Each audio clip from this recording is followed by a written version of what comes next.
कल परमेश्वर जी के आशीर्वाद से हमने धर्मदास जी को लेकर कुछ बातों पर चर्चा की थी कि आदरणीय धर्मदास जी जो लगभग 600 वर्ष पहले हुए थे, कबीर परमेश्वर जी के समकालीन थे, उनके परम शिष्य थे। और आदरणीय धर्मदास जी को भी परमात्मा ने वो ओरिजिनल सार नाम, ओरिजिनल सार शब्द नहीं दिया था। इस बात को लेकर कुछ एक भगत भाइयों के मन में हल्की सी शंका उत्पन्न होगी। उन्होंने दास को मैसेज करके शंका का समाधान चाहा। तो वैसे तो परमात्मा ने कल सब कुछ क्लियर करवा ही दिया था कि भाई वो ठीक का समय नहीं था। उस समय परमात्मा ने किसी को भी सार नाम या सार शब्द नहीं देना था। धर्मदास जी को खुद परमेश्वर जी ने सौगंध खिला दी थी कि धर्मदास मेरी लाख दुहाई, और ये मूल ज्ञान, ये सार नाम, ये सार शब्द कहीं बाहर ना जाए।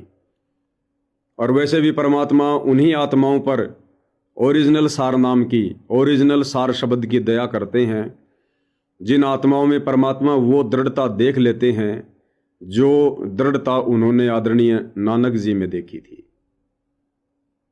तो अंतर्यामी कबीर परमेश्वर जी को भली भांति पता था कि यदि मैंने धर्मदास जी को ओरिजिनल सार नाम दे दिया तो आगे चलकर पुत्र मोह में धर्मदास सार नाम का खुलासा कर देगा। तो परमेश्वर ने धर्मदास जी को सार नाम के नाम पर कुछ और ही मंत्र दिए थे।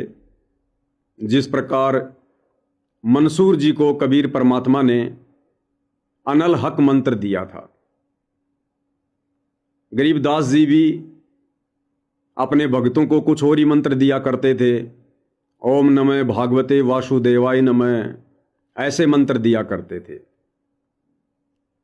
और थोड़ा नज़दीक जाएं तो हमारे जो दादा गुरुदेव कहलाए आदरणीय रामदेवानंद जी, उन्होंने भी अपने किसी भी शिष्य को, लगभग 9 लाख संगत उनकी पंजाब में हो गई थी, उन्होंने कभी भी अपने किसी भी शिष्य को ये ओरिजिनल मंत्र नहीं दिए। विश्वास ना हो तो परम पूज्य परमेश्वर सतगुरु रामपाल जी के छोटे भाई महेंद्र जी हैं, उन्होंने दादा गुरुदेव जी से उपदेश प्राप्त किया था। कभी मौका मिले तो उनसे पूछ लेना कि आपको दादा गुरुदेव जी ने क्या मंत्र दिए थे, आपका डाउट क्लियर हो जाएगा। यानी अभी तक वो सार नाम, वो सार शब्द किसी को देना ही नहीं था। दूसरी बात भाई और बहनों, जब तक हम इस भक्ति मार्ग पर कॉमन सेंस का प्रयोग नहीं करेंगे, हमें यह अध्यात्म समझ में नहीं आएगा। और ये कॉमन सेंस कोई बाजार में किसी दुकान पर नहीं मिलती है, या ना ही कोई दवा खाने से उत्पन्न होती है। ये कॉमन सेंस भी भगत के अंदर उसी समय उपजेगी जब भगत अपने गुरु को ही परमात्मा मानकर साध संगति से जुड़कर भक्ति करेगा। क्योंकि परमात्मा जी की वाणी है कि तत्व भेद एक न्यारा रे साधो भाई, तत्व भेद एक न्यारा, तत्व भेद एक न्यारा रे साधो भाई, तत्व भेद एक न्यारा, समझेगा कोई गुरुमुख प्यारा, तत्व भेद एक न्यारा। जो ज्ञान हमें गुरुदेव ने दिया है उसको तत्व ज्ञान कहते हैं। यानी दुनिया में जो ज्ञान प्रचलित है, सदियों से साधु संत महात्मा ऋषिजन आचार्यजन शंकराचार्य जो ज्ञान सुना रहे हैं वो सामान्य ज्ञान है।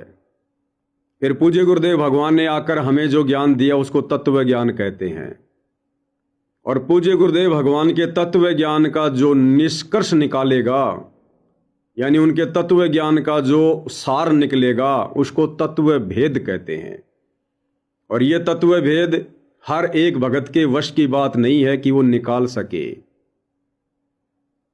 समझेगा कोई गुरुमुख प्यारा। अब गुरुमुख प्यारा कौन होगा? जो अपने गुरु को ही परमपिता परमात्मा मानेगा, परमेश्वर मानेगा, कबीर जी मानेगा, अपना इष्ट, अपना आराध्य देव मानेगा, और हर प्रकार से मर्यादा में रहेगा और टारगेट केवल मोक्ष बनाएगा। वे आत्माएं गुरुमुख आत्मा कहलाती हैं, गुरु की प्यारी आत्मा कहलाती हैं। उन्हीं आत्माओं पर सतगुरु दया करते हैं उस तत्व भेद को समझने की। तो ये तत्व भेद क्या कहता है? जिस तत्व भेद को सतगुरु आशीर्वाद से साध संगति से जुड़कर उनके सत्सेवक बच्चों ने समझा है, परखा है। तो तत्व भेद क्या कहता है? गुरुदेव ने अपने सत्संगों में बताया, आप सभी जानते हैं कि 650 साल पहले धर्मदास जी को कबीर परमात्मा ने जो प्रथम मंत्र है, जिसमें 7 मंत्र हैं, केवल बीच बीच के 5 मंत्र दिए थे। ये तो आप लोगों ने सुना ही होगा अगर सत्संग थोड़ा ध्यान से सुनते होंगे तो, कि धर्मदास जी को 650 साल पहले कबीर परमात्मा ने प्रथम मंत्र भी कंप्लीट नहीं दिया था। अब ये कॉमन सेंस की बात है भाइयों और बहनों, विचार करो, जब धर्मदास को परमात्मा ने प्रथम मंत्र ही पूरा नहीं दिया, कंप्लीट नहीं दिया, तो सार नाम सार शब्द कंप्लीट कैसे दे देंगे? जब धर्मदास प्रथम मंत्र पूरा लेने के अधिकारी नहीं थे, योग्य नहीं थे, समय नहीं था, तो ये तो कॉमन सेंस की बात है, फिर ओरिजिनल सार नाम कैसे दे देंगे जब ओरिजिनल प्रथम मंत्र नहीं दिया? क्योंकि ओरिजिनल तो वर्तमान में बना है, पूरे 7 मंत्र मिलाकर, और धर्मदास जी को दिए बीच बीच के 5 मंत्र। तो जब कबीर परमात्मा ने धर्मदास जी को 600 साल पहले प्रथम मंत्र ही ओरिजिनल नहीं दिया, तो ये तो कॉमन सेंस की बात है भाइयों और बहनों, फिर उनको ओरिजिनल सार नाम, ओरिजिनल शतनाम, ओरिजिनल सार शब्द भला कैसे दे देंगे? इसको कहते तत्व भेद, जो हमारी आंखों के सामने है। गुरुदेव ने सत्संग करके छोड़ दिए, सब कुछ बता के समझा के छोड़ दिया।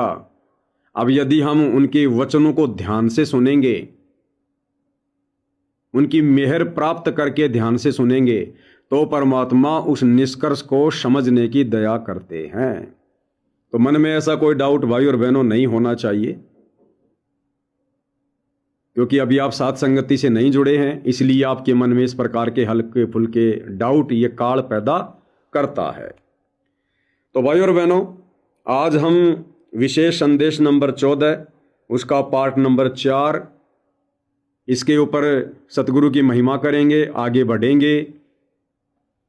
आप और हमने अध्यात्म का निष्कर्ष निकालते हुए आगे बढ़ना है, क्योंकि भाई और बहनों, अध्यात्म का निष्कर्ष निकले बिना हम दृढ़ होकर भक्ति नहीं कर सकते।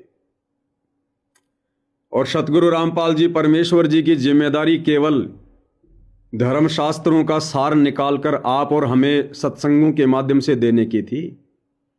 अपने खुद के सत्संगों का सार सतगुरु रामपाल जी निकाल कर नहीं देंगे, और सतगुरु रामपाल जी के सत्संग उन धर्म शास्त्रों से भी अति गूढ़ हैं, सांकेतिक हैं, कोड वर्ड में हैं। तो उनके सत्संगों का सार, उनसे आशीर्वाद प्राप्त करके, उनकी मेहर प्राप्त करके आप और हम भगत भाई बहनों ने साध संगति के माध्यम से निकालने पड़ेंगे। इसीलिए परमात्मा जी ने साध संगतियां रखवाई है, ताकि मैंने जो अनमोल ज्ञान इनको दे दिया, उस ज्ञान के ऊपर ये कितने खरे हैं, कितने दृढ़ हैं, इस ज्ञान का सार निकालकर ये किस प्रकार से भक्ति मार्ग पर आगे बढ़ते हैं।